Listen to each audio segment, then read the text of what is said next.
अब आपके सामने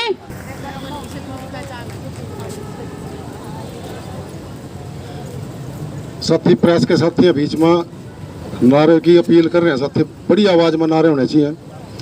इंकलाब जिंदाबाद, हरियाणा सरकार मुर्दाबाद, खट्टर सरकार मुर्दाबाद, घोषणा लागू कर दी मुर्दाबाद, हमारी एकता जिंदाबाद, आंगनवाड़ी वर्कर वेलफेयर यूनियन जिंदाबाद, सर्व कर्मचारी संघ हरियाणा जिंदाबाद।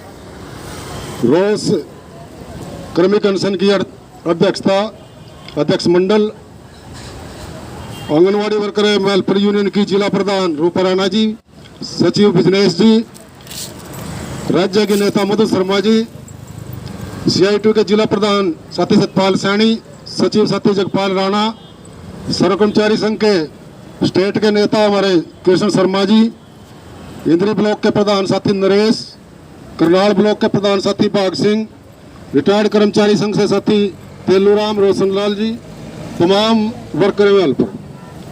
आज 116वां दिन आपकी हड़ताल को हो गया और पूरे प्रदेश के जितने भी कर्मचारी हैं जो सीटों से संबंधित हैं, सर्व कर्मचारी संघ हरियाणा से संबंधित है, सभी इस बात के लिए चिंतित हैं कि सरकार ने जो बेटी बचाओ बेटी पढ़ाओ का नारा देने वाली सरकार और बजट में मुख्यमंत्री जो बड़ी बड़ी बातें करते हैं कि बजट महिला सशक्तिकरण के लिए है, मतलब उनको शर्म नहीं आती। इतने दिन हुए जो ये महिलाएं सड़कों के ऊपर बैठी हैं, तो इनकी मांग मान लेनी चाहिए। गर्मी आ गई है, सर्दी ऊपर से चली गई है, शीतलहर हमने झेल लिया, धुंध हमने झेल लिया, लेकिन सरकार इतनी बेशर्म सरकार जो अड़िया रवैया अपना रही है, शर्म आनी चाहिए इनको कि महिलाओं को इतने दिन जो सड़कों पे बिठाया है तो इसका खामियाजा तो सरकार को भुगतना पड़ेगा। दूसरी बात, कोई नई मांग नहीं कर रहे। जो प्रधानमंत्री जी जो बार बार विदेशों की भी चर्चा करते हैं कि विदेशों में भारत की साख बढ़ी है, लेकिन अगर कोई विदेशी हमारे भारत में आके देखे, हरियाणा में आके देखे कि ये महिलाएं, ये सरकार जो बड़े बड़े ढिंढोरे पीटती है, ये इतनी संख्या में महिलाएं इतने दिनों से जो सड़कों पे है, ये इनकी सारी पोल खोल देता है कि यहाँ का जो सरकार है वो कैसी है।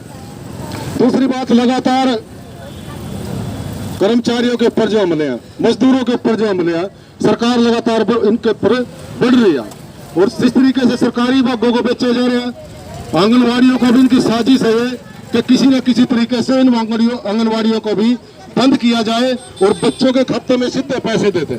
इसी तरीके से स्कूल में भी कोशिश की कि मिड डे मील को बंद किया जाए, बच्चों के खातों में सीधा पैसा आए, लेकिन ये सरकार अब कहना चाहते हैं कि जिस तरीके से गैस की सब्सिडी दी थी कि आप पूरा पैसा दीजिए गैस का और आपके खाते में सब्सिडी के रूप में जो पैसा फालतू होगा आपके खाते में आएगा। लेकिन आज सभी भूल चुके हैं कि सब्सिडी खाते में आएगी या नहीं आएगी, कोई नहीं चेक करता, क्योंकि पता है सबको कि अब सब्सिडी खाते में नहीं आती। तो धीरे धीरे करके ये सरकार यही चाहती है कि जिन बच्चों के खाते में थोड़े दिन पैसा डाल के उसके बाद ये पैसा ना देना पड़े। इसी तरीके से स्कूलों में भी जो मिड डे मील बंद करके बच्चों के खाते में थोड़े दिन पैसा डाल के उस खाते के पैसे को बंद कर दे, और जब खाता में सीधा पैसा आने लगेगा तो आंगनवाड़ी वर्कर हेल्पर की जरूरत नहीं रहेगी। तो इसलिए सरकार इनका भी निजीकरण करना चाहती है, जिस तरीके से और विभागों के ऊपर सरकार की नजर है। जो मतलब प्रधानमंत्री जी जो कहते थे कि निजीकरण नहीं होगा, सरकारी संस्थाओं का हम विस्तार करेंगे, अपने घोषणा पत्र में जो वादे किए थे, लेकिन जब बिकने लगे महकमे तब इनसे पूछा भी गया कि आप तो रेलवे स्टेशनों पे चाय बेची आपने, आप रेलवे को ही बेच रहे हो। अब उस टाइम भी प्रधानमंत्री का बयान था कि रेलवे पे मैंने चाय बेची है, रेलवे से मुझे बहुत प्यार है, लेकिन रेलवे को नहीं मैं बिकने दूंगा। और आज रेलवे स्टेशन बिक रहे हैं, ट्रेनें बिक चुकी हैं। तो अपना रेलवे स्टेशन पे जो टिकट मिलता था, प्लेटफॉर्म टिकट जो 2 रुपए का टिकट होता था, आज आप इन स्टेशनों पे जो जाओगे जो बिक लिए, वहाँ 50 रुपए का टिकट उसका जो प्लेटफॉर्म टिकट है, और दूसरे टिकट भी उनके भी रेट बढ़े हैं। महंगाई लगातार बढ़ रही है और सरकार मतलब जिसकी जिम्मेवारी बनती है कि जनता के टैक्स के पैसे से आप सरकार चलाते हो, जनता के टैक्स का पैसा ही आप वेतन के रूप में देते हो। लेकिन ये तो ऐसा सिस्टम बना दिया इन्होंने जैसे इनके घर से पैसा जा रहा हो और ये किसी को भी ना देना पड़े, अपने घर में बचत करके रखे।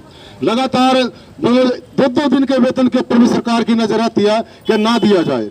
और जब जिस तरीके के हालात देश के अंदर होते जा रहे हैं, जिस तरीके का सरकार ये काम कर रही है, आने वाले समय में आज हम तो बैठे हैं सड़कों पे, लेकिन कुछ दिनों में, कुछ सालों में अगर ये सरकार इन्हीं नीतियों पे चलती रही तो हर आदमी सड़कों के ऊपर होगा। क्योंकि जिस तरीके से पेट्रोल के रेट, गैस के रेट, रसोई के तेल के रेट, हर सामान के रेट जिस तरीके से बढ़ रहे हैं और तनख्वाह लगातार घट रही है। अभी आपके बीच में चर्चा करी भी होगी साथियों ने कुछ, जो कौशल रोजगार निगम बनाया है, जो हम अपने बच्चों को पढ़ाते हैं कि आप पैसा खर्च करते हैं, हम जितनी हमारी हैसियत होती है कि हम ज्यादा से ज्यादा पैसा अपने बच्चों के ऊपर खर्च करें, वो पढ़े और कोई अच्छी नौकरी, बढ़िया नौकरी इसको मिले और आने वाले टाइम में हमारा भी भविष्य सुरक्षित हो, उसका भी भविष्य सुरक्षित हो। लेकिन ये सरकार वो सारे रास्ते बंद कर रही है। कौशल रोजगार निगम जो इन्होंने बनाया है उसके तहत केवल कच्ची भर्ती होगी और उसके अंदर भी ऐसा होगा कि 1 साल के बाद ऑटोमेटिक आपकी जो कौशल रोजगार निगम के तहत नौकरी पे लगेगा, ऑटोमेटिक उसकी नौकरी खत्म होगी, फिर अगले 1 साल दूसरे कर्मचारियों को उसमें लेंगे। मतलब बच्चों के भविष्य के साथ जो खिलवाड़ सरकार कर रही है, जिस तरीके से महंगाई बढ़ रही है, तो आने वाले समय में आप अपनी इस देश की पूरी जनता को सड़कों पे आना पड़ेगा। हालात ऐसे पैदा होंगे क्या एक दूसरे को आपस में मार काट जैसी स्थितियां होगी, क्योंकि जब पैसा नहीं होगा तो भूख लगेगी, भूखमरी बढ़ेगी, तो लोगों का उठना मतलब उचित है भाई सड़कों के ऊपर आएंगे। लेकिन ये सरकार उसका भी इलाज कर रही है, साथ के साथ ऐसे कानून लेके आ रही है कि आने वाले समय में जब ये जनता सड़कों पे होगी हम इनको कैसे काबू करेंगे। यूएपीए कानून एक बनाया इन्होंने, अनलॉ एक्टिविटी एक्ट, भाई किसी को भी गैर कानूनी उसमें घोषित करके भाई ये कानून के दायरे से बाहर है, ये काम आप गलत कर रहे हो, जेल के अंदर डाल दो। जेल में मतलब जमानत तक का भी प्रावधान नहीं है। इसके साथ संपत्ति की क्षति वसूली कानून बना दिया। अगर आप कहीं पे जाओगे, रैली करोगे, धरना करोगे, वहां कोई तोड़फोड़ होगी तो सारा खर्चा आपसे लिया जाएगा। और वो किस तरीके का होगा, अभी आपने देखा होगा किसान आंदोलन के साथ दिल्ली के अंदर जब ट्रैक्टर मार्च था तो कितनी बसें टूटी हुई, मीडिया ने दिखाई, अखबारों ने दिखाई, जो उन्होंने तोड़फोड़ किया। लेकिन एक भी किसान कोई बस के ऊपर पत्थर मारता नहीं दिखाया गया, कोई डंडा मारता नहीं दिखाया गया। केवल किसानों को बदनाम करने के लिए खुद बसें प्रशासन के द्वारा तोड़ी गई और इन किसानों को बदनाम करने की कोशिश की गई। तो आने वाले टाइम में सरकार यही चाहती है कि जहां भी कोई आंदोलन हो वहां थोड़ी तोड़फोड़ कर दो और सारा खर्चा इनके घर डाल दो, ये अपने आप घर बैठ सके। मतलब ऐसे हालात देश के बनाते जा रहे हैं। और देश की जनता, आप तो रोज आंदोलन में आते हो, इन बातों को सुनते हो, समझते हो, लेकिन आम जनता को अभी तक इन बातों का पता नहीं है। जब उनकी समझ में ये बातें आएंगी, जिस तरीके से किसानों की समझ में आई जब इन्होंने आंदोलन शुरू किया कि निजीकरण जो सरकारी विभागों को सरकार बेच रही है, इसका बहुत बड़ा नुकसान आम जनता का होगा, तो उन्होंने इस मुद्दे को उठाया। आने वाले टाइम में जब जिसके ऊपर मार पड़ती है उसी को समझ में आता। अभी पहले 28-29 की अभी हमारी हड़ताल थी, हम हर विभाग के कर्मचारियों से हमने अपील की कि सरकार की जो मजदूर, किसान, छात्र, नौजवान विरोधी नीतियां, इनके खिलाफ हम हड़ताल कर रहे हैं। साथी ज्यादा से ज्यादा संख्या में हड़ताल में आए ताकि सरकार को पता लगेगा आपकी नीतियों से कितने लोग खपा। लेकिन कुछ लोग, जब आप जिक्र कर रहे थे अभी साथी कृष्ण शर्मा जी भी, जगपाल राणा जी भी, जब स्वास्थ्य विभाग के कर्मचारियों से हम बात करते हैं